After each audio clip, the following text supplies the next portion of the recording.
ఇమ్రాన్ ఖాన్కి సంబంధించి అత్యంత సన్నిహితుడిగా చెప్పుకుంటున్న సల్మాన్ అహ్మద్ ఈయనేమంటున్నాడంటే ఇమ్రాన్ ఖాన్నే చంపేస్తాడు, ఇమ్రాన్ ఖాన్ని ఎలిమినేట్ చేసేందుకు ఆసిమ్ మునీర్ సిద్ధంగా ఉన్నాడు, ఇటువంటి ప్లాన్లో ఉన్నాడని ఒక కీలక వ్యాఖ్యలు కావచ్చు. దాంతోపాటు ఇంకొన్ని అంశాలకు సంబంధించి అంటే పాకిస్తాన్ ప్రభుత్వం ప్రస్తుతం పాకిస్తాన్ ఆర్మీ చేతులు కీలుబొమ్మగా మారినట్టు చెప్పడం, దట్టు మాజీ ప్రధానికి అత్యంత సన్నిహితుడిగా ఉన్నాడంటే ఏదో ఒక ఇన్ఫర్మేషన్ ఉండి ఉండాలిగా. సో ఈ వ్యాఖ్యలు ఎలా చూడాలి మనోజ్? ఆల్ రైట్, మా ప్రతినిధి మనోజ్ దగ్గరికి వెళ్ళే ప్రయత్నం చేద్దాం. మరి కాసేపట్లో లైన్ డిస్కనెక్ట్ అయింది. భారత్లో ఉద్రిక్తతల వేళ పాకిస్తాన్లో రాజకీయ సంక్షోభానికి సంబంధించిన బిగ్ అప్డేట్ మీరు చూస్తున్నారు. ఇక్కడ పాకిస్తాన్ మాజీ ప్రధాని ఇమ్రాన్ ఖాన్కు అత్యంత సన్నిహితుడు సల్మాన్ అహ్మద్ ఆయన చేసిన వ్యాఖ్యలు ప్రస్తుతం పాకిస్తాన్లో పెను దుమారాన్ని రేపుతున్నాయి. ఆయన ఏమంటున్నాడంటే భారత్కి సంబంధించి జరిగిన ఈ ఘటనకి అడ్రస్ చేస్తూనే ఇమ్రాన్ ఖాన్ ఎవరైతే పీటీఐ అధినేతగా ఉన్నాడు, పాకిస్తాన్కి సంబంధించి పీటీఐ అధినేతగా ఉన్నాడు, ఆయన పార్టీలు ఆయనకు అత్యంత సన్నిహితంగా ఉన్న సల్మాన్ అహ్మద్ అనే వ్యక్తి చేసిన కీలక వ్యాఖ్యలు. ఆయన ఏ వ్యాఖ్యను ఉద్దేశించాడు? ఇదిగో మీరు ఆ వీడియో చూస్తున్నారు కదా.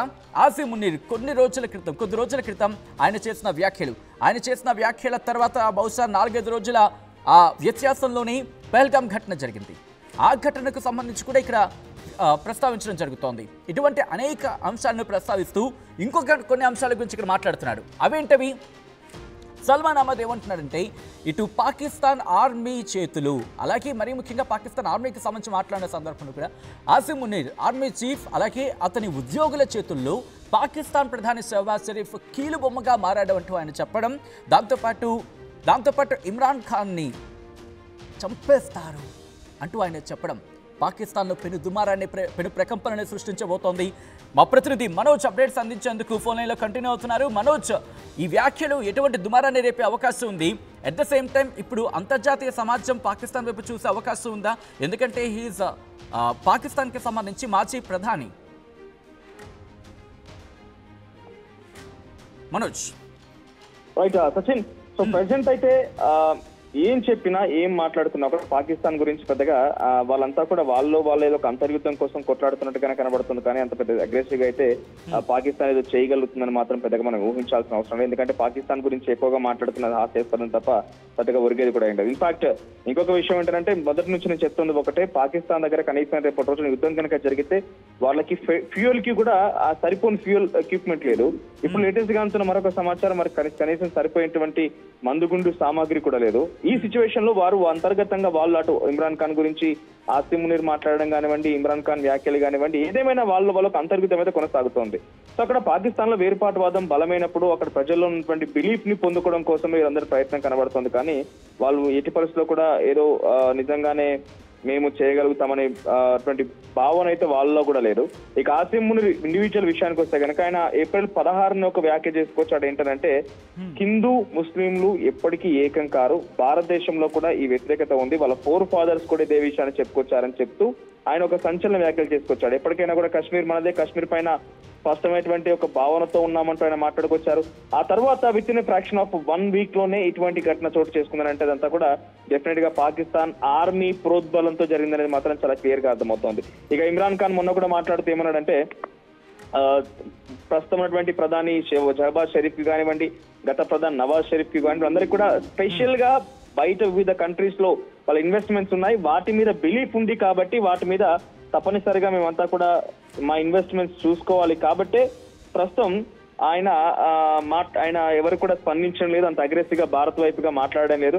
కానీ భారత్ ని ఎదుర్కోగల సత్తా ఉందని అంటే నేను దానికి అన్ని రకాలుగా సంసిద్ధం చేసుకొని పెట్టుకున్నాను, నాకు చాలా దేశభక్తి ఉంది.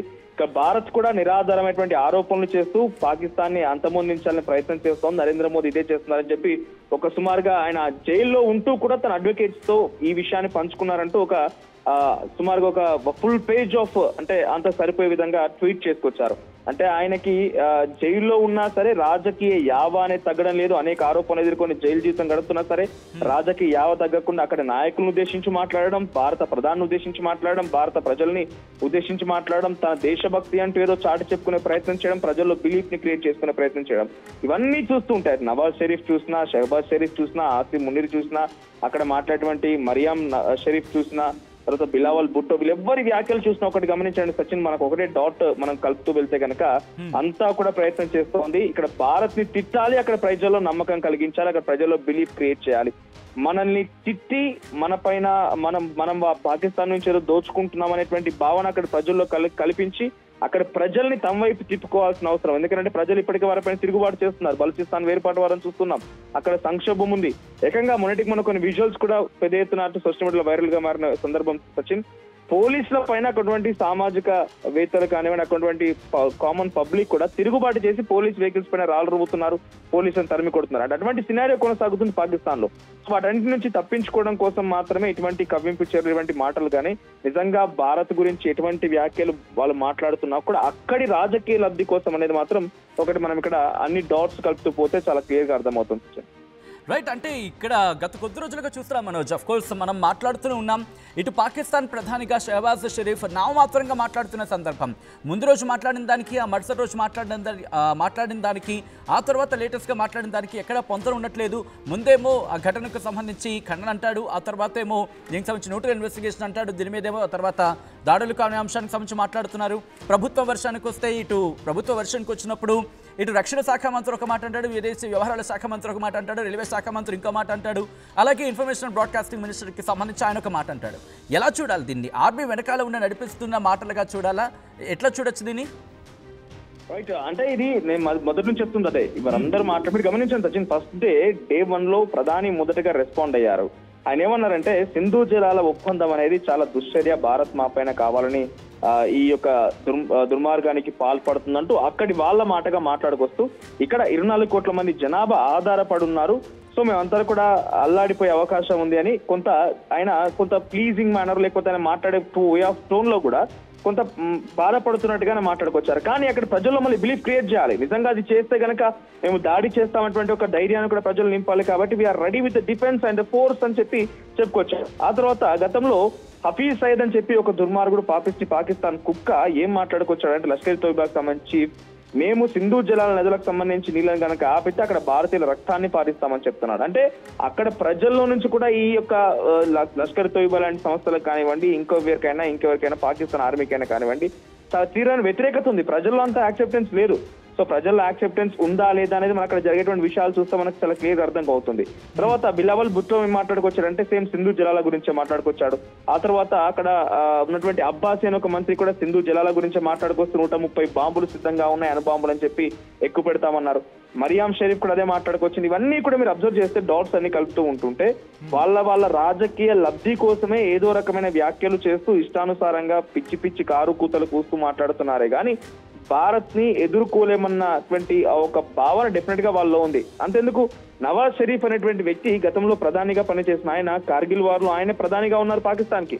ఆయనకి భారత్ ఏంటి, భారత్ సత్తా ఏంటి, ఏ రకంగా ఢీకొనగలుగుతుంది, నిజంగా భారత్ మనం ఢీకొనగలుగుతామా, మన శక్తి సామర్థ్యాలు ఏంటి, ఆయనకు అంత అవగాహన ఉంది. అందుకే ఆయన షహబాజ్ షరీఫ్ దగ్గరికి వచ్చి షహబాజ్ షరీఫ్ ఎట్టి పరిస్థితుల్లో కూడా మనం భారత్ తో పోటీ పడితే భారత్ మనం విజయం సాధించలేము, అది కొరివితో తలగొక్కున్నట్టు అవుతున్నట్టుగా చాలా క్లియర్ గా షహబాజ్ షరీఫ్ కి చెప్పుకొచ్చారు.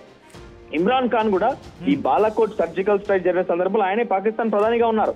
సో ఎప్పుడు మనం ఇంత హడావిడి చేసిన దాఖలాల్లో ఇంతలా పెద్దగా ఎప్పుడు కూడా గతంలో జరగలేదు. చాలా సింపుల్ గా వెళ్ళిపోయి సర్జికల్ స్ట్రైక్ లాంటిది బాలాకోట్ లో చేసేసి అనేక మంది పాకిస్తానీ దుర్మార్గులని అక్కడ ముష్కరుని ఉగ్రవాదులను మట్టపెట్టే సందర్భం కూడా ఉంది.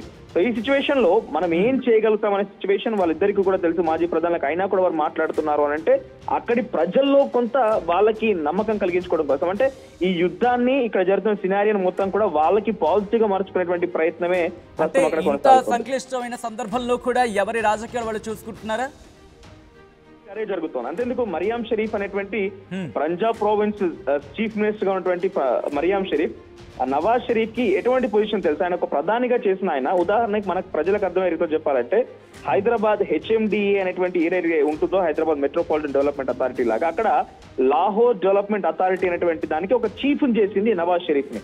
ఆయన ప్రధానిగా పనిచేసిన ఆయన్ని అక్కడ లాహోర్ డెవలప్మెంట్ అథారిటీ చీఫ్ గా చేసి ఆయన ప్రమాణ స్వీకారం చేసే రోజు మరియాం షరీఫ్ ఈ వ్యాఖ్యలు చేసింది. ఏమన్నారు తెలుసా? పాకిస్తాన్ ని న్యూక్లియర్ పవర్ గా మార్చింది మా నాన్నే అని చెప్తున్నారు. అంటే అక్కడ వాళ్ళ పొగడుతలు వాళ్ళకి సంబంధించి గొప్పలు చెప్పుకోవడం కోసమే ఇటువంటి యుద్ధాన్ని కూడా వాడుకుంటున్నారన్న రకం కనబడుతోంది.